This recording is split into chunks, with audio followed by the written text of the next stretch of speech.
Writeris teksti otsimise jaoks. See tähendab seda, et kui mul on dokument, seal on palju teksti ja mul oleks vaja leida dokumendi sees mingisugune konkreetne sõna või fraas ja võib-olla ma tahan seda siis kas esile tõsta või asendada või lihtsalt kontrollida, siis selle jaoks on olemas otsimise ja spetsiaalne töövahend.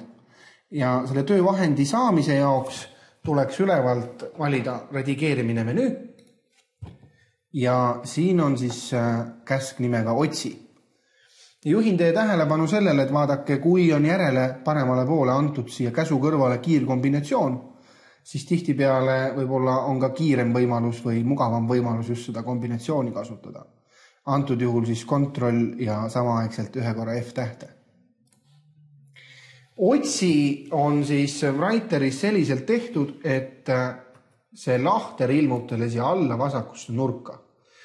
Ja teile tuleks siis siia sisse trükkida see sõna või fraas, mida te soovite leida.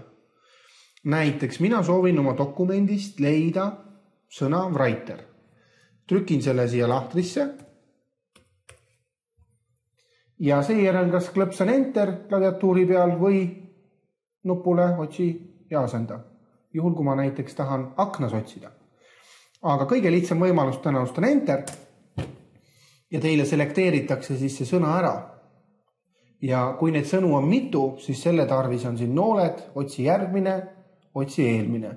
Ehk siis otsitakse vastavalt leitud sõnast allapoole või ülespoole.